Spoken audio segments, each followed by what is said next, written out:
ಪ್ರಭು ಯೇಸುವಿನಲ್ಲಿ ಅನುಗ್ರಹಿತರಾದ ಪ್ರಿಯರೇ, ಬಹಳ ನಿರೀಕ್ಷೆಯಿಂದ ಪ್ರಾರ್ಥನೆಯಿಂದ ದೇವರ ವಾಕ್ಯವನ್ನು ಆಲಿಸೋಣ. ಇಂದು ವಾಕ್ಯ ಆಲಿಸುವ ಆತ್ಮೀಯರನ್ನು ದೇವರ ಕರಗಳಿಗೆ ಸಮರ್ಪಿಸಿ ಪ್ರಾರ್ಥಿಸುತ್ತೇನೆ. ಪ್ರಭುವೇ, ನಿಮ್ಮ ವಾಕ್ಯವನ್ನು ತಪ್ಪದೆ ಆಲಿಸುವ ಲಕ್ಷಗಟ್ಟಲೆ ವ್ಯಕ್ತಿಗಳು, ಕುಟುಂಬಗಳು ಇದ್ದಾರೆ. ಅವರೆಲ್ಲರನ್ನು ಪುನಃ ಒಮ್ಮೆ ನಿಮ್ಮ ಕರಗಳಿಗೆ ಸಮರ್ಪಿಸಿ ಪ್ರಾರ್ಥಿಸುತ್ತೇನೆ.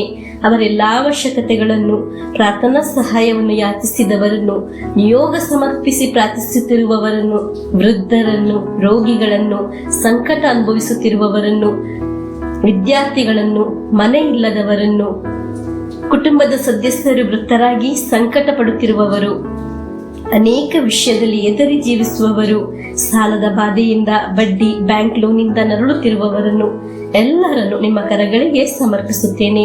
ಇವರೆಲ್ಲರ ಮೇಲೆ ಕರುಣೆಯಾಗಿರಿ, ಅನುಗ್ರಹಿಸಿರಿ. ಇವರ ಪ್ರಾರ್ಥನಾ ಅವಶ್ಯಕತೆಗಳನ್ನು ಸಮೃದ್ಧಿಯಾಗಿ ಅನುಗ್ರಹಿಸಿರಿ. ಇಂದು ಆಲಿಸುವ ವಾಕ್ಯ ಅರ್ಥ ಮಾಡಿಕೊಳ್ಳಲು ಶ್ರದ್ಧೆ ಮತ್ತು ಏಕಾಗ್ರತೆ ಅತ್ಯವಶ್ಯಕತೆಯಾಗಿದೆ. ಎಸ್ತರಳ ಗ್ರಂಥದ ವಾಕ್ಯವಾಗಿದೆ. ಇದು ಹಲವು ಭಾಗದಿಂದ ಆಯ್ದುಕೊಂಡಿದ್ದರಿಂದ ಶ್ರದ್ಧೆ ಬೇಕು ಎಂದು ಹೇಳಿದ್ದು. ಎಸ್ತರಳ ಗ್ರಂಥ 6ನೇ ಅಧ್ಯಾಯ 13ನೇ ವಾಕ್ಯವನ್ನು ಆಲಿಸೋಣ. ತನ್ನ ಪತ್ನಿ ಜೆರಷಳಿಗೂ ಎಲ್ಲ ಆತ್ಮರಿಗೂ ತನಗೆ ಸಂಭವಿಸಿದ್ದೆಲ್ಲವನ್ನು ವರದಿ ಮಾಡಿದನು. ಆಗ ಅವನ ಪಂಡಿತರು, ಪತ್ನಿಯು ಅವನಿಗೆ, ಯಾವನಿಂದ ನಿನ್ನ ಪತನವು ಪ್ರಾರಂಭವಾಯಿತೋ ಆ ವ್ಯಕ್ತಿ ಒಂದು ವೇಳೆ ಯೆಹೂದ್ಯನಾಗಿದ್ದರೆ ನೀನು ಅವನನ್ನು ಎಂದಿಗೂ ಜಯಿಸಲಾರೆ, ಅವನ ಮುಂದೆ ಬಿದ್ದು ಹಾಳಾಗುವೆ ಎಂದು ಎಚ್ಚರವಿತ್ತರು. ಪ್ರಿಯರೇ, ಮೊರ್ದಕೈ ಹೇಗೆ ಆದರೂ ನಾಶ ಮಾಡಬೇಕೆಂದು ಯೋಚಿಸಿದ ವ್ಯಕ್ತಿಯಾಗಿದ್ದ ಹಾಮಾನನು. ಮೊರ್ದಕೈ ಏನಾಗಿತ್ತು ಅಷ್ಟು ವಿಶೇಷತೆ ಎಂದು ವಾಕ್ಯದಲ್ಲಿ ನಾವು ನೋಡಬಹುದು. ಪ್ರಿಯರೇ, ಮೊರ್ದಕೈ ಇಷ್ಟು ಹೇಗೆ ಬಲಶಾಲಿಯಾಗಿದ್ದ ಕಾರಣವೇನು ಎಂದು ನಾವು ತಿಳಿದುಕೊಳ್ಳಬೇಕಲ್ಲವೇ? ಅದರ ಕಾರಣ ಎಸ್ತರಳ ಗ್ರಂಥ 4ನೇ ಅಧ್ಯಾಯ 1ನೇ ವಾಕ್ಯದಲ್ಲಿ ಇದೆ. ವಾಕ್ಯವನ್ನು ಆಲಿಸೋಣ. ನಡೆದ ಸಂಗತಿಯನ್ನೆಲ್ಲ ಕೇಳಿದಾಗ ಮೊರ್ದಕೈ ಸಿಟ್ಟಿನಿಂದ ತನ್ನ ಬಟ್ಟೆಗಳನ್ನು ಹರಿದು ಗೋಣಿತಟ್ಟನ್ನು ಉಟ್ಟು ಬೂದಿಯನ್ನು ಸುರಿದುಕೊಂಡು ನಗರದ ಮಧ್ಯೆ ಹೋಗುತ್ತಾ ಅಪಾರ ದುಃಖದಿಂದ ಗೋಳಾಡಿದನು. ಪ್ರಿಯರೇ, ದೇವರಲ್ಲಿ ಪ್ರಾರ್ಥಿಸುವುದು ಸುಮ್ಮನೆ ಒಂದು ಪ್ರಾರ್ಥನೆ ಅಲ್ಲ.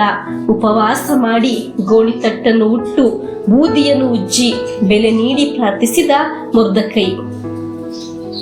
ಅಲ್ಲಿ ಇರುವವರಿಗೆ ತಿಳಿದಿದೆ, ಅದಕ್ಕಾಗಿ ಮೊರ್ದಕೈಯನ್ನು ಗೆಲ್ಲಲು ಸಾಧ್ಯವಿಲ್ಲವೆಂದು ಅವರು ಹೇಳಿದ್ದು.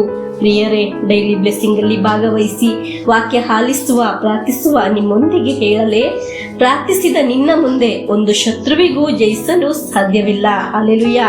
ಬೆದರಿಕೆಗಳು ಇರಬಹುದು, ಸಮಸ್ಯೆಗಳು ಇರಬಹುದು, ಸಾಲದ ಬಾಧೆಯೇ ಇರಬಹುದು, ಹೊಟ್ಟೆ ಕಿಚ್ಚು ಇರಬಹುದು, ಮಾಟ ಮಂತ್ರ ನಿನ್ನನ್ನು ನಾಶಪಡಿಸುವವರು ಇರಬಹುದು. ಆದರೆ ಅವರಿಗೆ ಏನು ಮಾಡಲು ಸಾಧ್ಯವಿಲ್ಲ. ಪ್ರಾರ್ಥಿಸುವ ನಿನ್ನ ಮುಂದೆ ಅದೆಲ್ಲ ಸೋಲುತ್ತದೆ ಎಂದು, ಅದು ಖಂಡಿತವಾಗಿಯೂ ಸೋಲುತ್ತದೆ ಎಂದು, ಪ್ರಾರ್ಥಿಸುವನ ಮುಂದೆ ಶತ್ರು ಸೋಲನ್ನು ಅನುಭವಿಸುತ್ತಾನೆ. ಅದು 100% ಸತ್ಯ.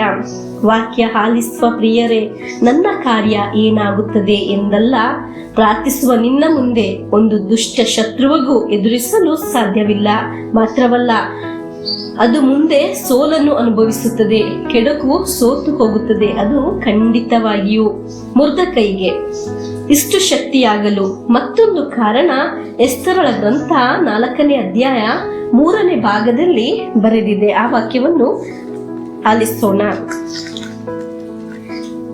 ಸರ್ವೇಶ್ವರ ಸ್ವಾಮಿಯ ಅದ್ಭುತ ಕಾರ್ಯಗಳನ್ನು ನೆನೆಸಿಕೊಂಡು ಮೊರ್ದಕೈ ಹೀಗೆಂದು ಪ್ರಾರ್ಥಿಸಿದನು.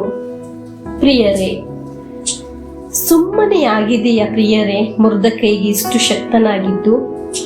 ಸುಮ್ಮನೆಯಾಗಿದೆಯ ಪ್ರಿಯರೇ ಮೊರ್ದಕೈಗೆ ವಿಜಯ ಹೊಂದಿದ್ದು? ಸುಮ್ಮನೆಯಾಗಿದೆಯ ಪ್ರಿಯರೇ ಮೊರ್ದಕೈ ಅನುಗ್ರಹದಲ್ಲಿ ನಿಂತಿದ್ದು? ಉಪವಾಸ ಮಾಡಿದ್ದು ಒಂದು ಸಾಂಪ್ರದಾಯಿಕವಾಗಿ ಅಲ್ಲ, ಆತ್ಮದಿಂದ ಉಪವಾಸ ಮಾಡಿದೆ.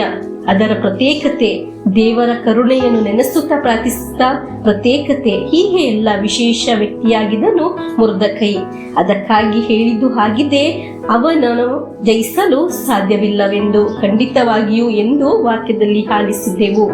ಎಣಿಸಿ ಎಣಿಸಿ ಹೇಳುವ ರೀತಿ ಅನುಗ್ರಹಗಳು ಜೀವನದಲ್ಲಿ ಬಂದೇ ಬರುತ್ತದೆ. ಹಲ್ಲೆಲೂಯಾ.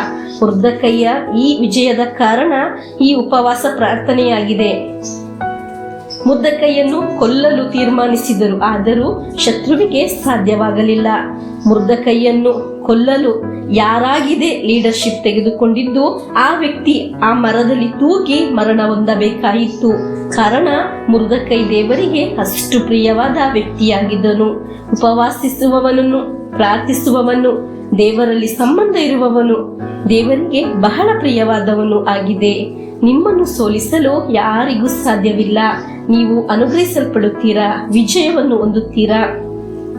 ನೀವು ಯೋಚಿಸುವ ಕಾರ್ಯಗಳಲ್ಲಿ ಸ್ವರ್ಗದ ದೇವರು ಶಕ್ತವಾದ ಕರವನ್ನು ನೀವು ಕಾಣಲು ಸಾಧ್ಯ. ಹಲ್ಲೆಲೂಯಾ. ಪ್ರಿಯರೇ, ದೇವರು ನಮ್ಮನ್ನು ಸಹಾಯ ಮಾಡಲಿ ಎಂದು ಪ್ರಾರ್ಥಿಸಿ ಪ್ರಭುವಿನ ಆಶೀರ್ವಾದವನ್ನು ಸ್ವೀಕರಿಸೋಣ.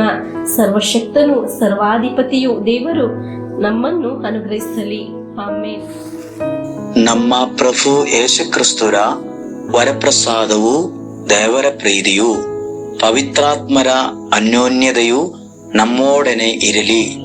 ರೋಗಗಳಿಂದ, ಅಪಘಾತದಿಂದ, ದುರ್ಮರಣದಿಂದ, ಅಗಾಲಿದ ಮರಣದಿಂದ, ಅಸೂಯೆಯಿಂದ, ಮೋಸೆ ವಂದನೆಯಿಂದೆಲ್ಲ ದೇವರು ನಮ್ಮನ್ನು ಸಂರಕ್ಷಿಸಲಿ. ಹಾಲೆಲೂಯಾ. ಆಮೆನ್.